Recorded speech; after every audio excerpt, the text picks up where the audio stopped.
من ساعة ما وعيت على الدنيا وأنا بسمع شعارات عرفوهم وذكروهم بالقضية الفلسطينية. ده من ساعة ما حييت وأنا كده، ومن ساعة ما كنت عيل صغير وأنا بستنى اللحظة الحاسمة علشان نحرر معرفش مين والحدود تتفتح ونخش نبيد الدنيا كلها ونظبط. طب لحد إمتى؟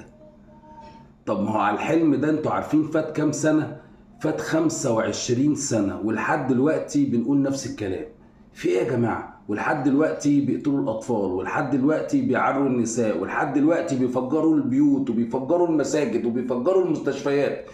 على الأقل لما اخواتنا عملوا حاجه، لا ده عملوا ضد العساكر وضد الضباط واثروا ناس بكل احترام، وهم بيردوا بقتل الاطفال تاني ايه؟ 10 100 500. في ايه يا جدعان؟ يعني الدول العربيه ملهاش اي مواقف، كل الدول احنا مع مش احنا نستنكر، احنا يا عم انتوا ايه يا عم؟ انا راجل لا بفهم في السياسه ولا بفهم في حاجه ولا في ايدي سلطه ولا انا بتكلم من منظور الشخص العادي خالص. يا عم اعمل نفسك كده مش شايف، لمده ساعتين هتلاقي مليون واحد بقى هناك. اعمل نفسك مش شايف يا عم، اعملوا نفسكم مش شايفين. هوب ايه ده؟ ايه اللي حصل؟ الناس دي كلها راحت ازاي؟ ونخلص الدنيا دي. وحق لا اقسم بالله العظيم نخلصها في يوم الدنيا تبقى خلصانه.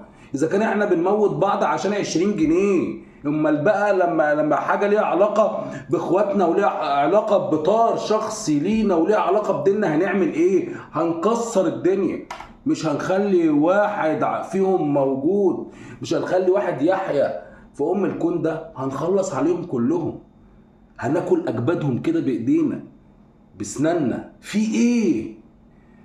وبعدين احنا نفضل نستنكر العمر كله؟ وانا هفضل مستني لحظه يا عم انا مستعد اروح اعيش هناك، اروح اخلص الموضوع واجيب مراتي وعيالي ونروح كلنا نعيش هناك. يلا يا عم احنا هنا كثافه سكانيه و120 مليون، ابعت مليون، ابعتوا مليون وما تسالوش فيهم. خلاص عاشوا ماتوا. اقسم بالله لا يعيشوا ويعمروا الارض ويبقى زي الفل ونبقى عايشين كده باصص من الشباك على المسجد الاقصى. يا سلام. في ايه يا جدعان؟ لازم نتصرف. اصل كلها نعمل بوستات على الفيس. طب يا عم عملت بوست وعملت فيديو وقلت كلمتين وعملت هاشتاج وبعدين هقعد كده. طيب ايه بقى؟ هنستنى طرق ابابيل بقى تاني ولا ايه؟ ما هو المعجزات دي ما بتحصلش، المعجزات دي بطلت وخلاص اهو. في خطوه ايجابيه اتخذت وفي حرب شغاله دلوقتي. لازم يبقى لينا دور، احنا اكبر دوله في المنطقه، احنا دوله، احنا علشان على الحدود معاهم فبيتعمل لنا 1000 حساب، وغضبتنا فعلا ليها حساب. بس وبعدين يا جدعان انت جايب اسد بس ميعاده مخليه يعمل كده، وانت خايف لا يقوم وهو مش هيقوم. طب ما هو لازمته ايه الاسد بقى؟ يبقى الاسد ده ملوش لازمه. احنا مصر دي تخض اي كلام. 120 مليون يا جدعان، وعندنا عقيده.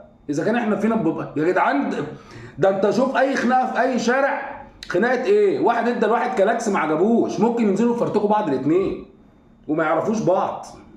وما بين ده كلاكس يا جماعه. واحد قال لواحد يا حمار، بقت بقى مصيبه كبيره مات فيها 30 40 واحد. ده عشان واحد شتم واحد قال له يا حمار. ما بالك بقى طار قديم وقتل اخواتنا وقتل اطفال وتعريه نساء وهدم مساجد وهدم مستشفيات ومدارس. في ايه؟ مستنيين ايه؟ ابعت يا عم، اعمل نفسك مش شايف لمده ساعتين. عامل كده اهو، هوب يا باشا الكلام يخلص. والله العظيم الكلام يخلص. انا بقول الكلام ده الفطره اللي خلينا، انا لا بفهم بقى في السياسه ولا بفهم في الكلام ده كله، بس دي حاجه خلاص بقى. ما انت اللي على الحدود، انت اكبر دوله على الحدود. اعمل، ما تشجبش. روح يا باشا بعد كده اقعد حط رجل على رجل وقول هعمل ايه. طيب يعني اي كلام يا جماعه. خلونا اقسم بالله نخلص الدنيا دي كلها، نخلصها ونروح بقى نقعد هناك بس وضع يد. بقول لك ايه، انت لو عندك الشقه دي جم قعدوا فيها وقال لك بص الجا للقانون والمحاكم، بص ممكن تقعد 20 سنه، هتعمل ايه؟ هتكلم 3 4 5 6 يلا يا باشا هوب السلام عليكم، هوب دخلت الشقه قعدت فيها خدت حيازه، ارفع قواضي بقى. ما انت قاعد في الشقه، قاعد في العين. ادي ده لو حد عرف يطلعك منها. وما اخذ بالقوه لا يسترد الا بالقوه. احنا اتعلمنا كده. كان في شقه يا عم ناس قاعده فيها، واحنا عايزين ناخدها، نعمل لهم اخرجوا هنرفع قواضي، القواضي هتقعد 10 15 سنه 20 سنه، ولو خدنا القرار ان احنا نستلم مش هيسلمونا. بجيب 5 6 كده واقوم رايح كسر الباب وداخل، انا قاعد اهو. الجا انت بقى للقضاء، هو انت مش عايز الجا بقى انت للمحاكم، انما انا خلاص يا باشا انا خدت حيازه.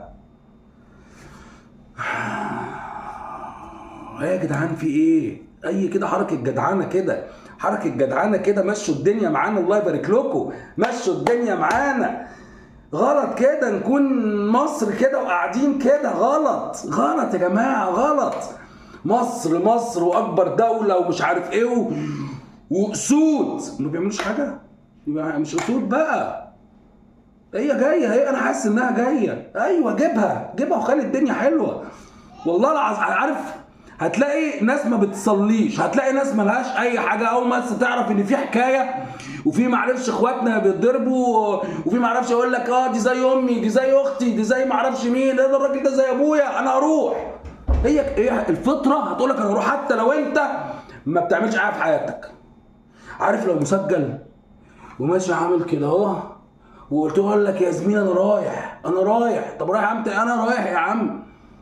احنا دايما فكره انك تيجي على الضعيف دي مش معانا، دي ناس مغتصبه اراضي ومغتصبه نساء وقتلت اطفال، يعني ايه ده ناخد فيك ثواب، يعني ناخد في قتلك ثواب.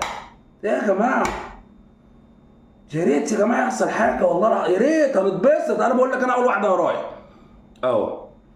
انا اول واحد يا عم رايح يا عم، راح اشوف لي اموت لي على الاقل موته كريمه، ما انا كده هموت، بس بدل ما اموت بقى في بيتي كده هلهوله ماليش لازمه، لا اسمع انا عملت حاجه في حياتي ان انا اشتغل واجيب فلوس وكده. انا بحس ان انا ساعات انا مش مخلوق عشان كده، انا مش مخلوق انا عشان اكل واشرب واجي. انا لا يا عم، انا حطني يا عم في المعركه، حطني يا عم في المعركه. احنا المصريين كده والله العظيم 3 اقسم بالله المصريين حطهم في المعركه وشوفهم هيعملوا ايه. هيدغدغوا الدنيا والله لا يدغدغوا الدنيا والله العظيم. هنصلي الظهر على الحدود، هنكون مصليين العشاء واحنا خلاص مفيش ولا مخلوق. الفصيله دي هتنتهي من الدنيا كلها، هتبقى كده حاجه زي الفصائل النادره. هتحط مثلا جثثهم في متاحف وعظمهم يقولوا الناس دي كانت عايشه في يوم من الايام معرفش مين. يلا والدنيا حاميه كده، اعمل نفسك مش شايف وشوف.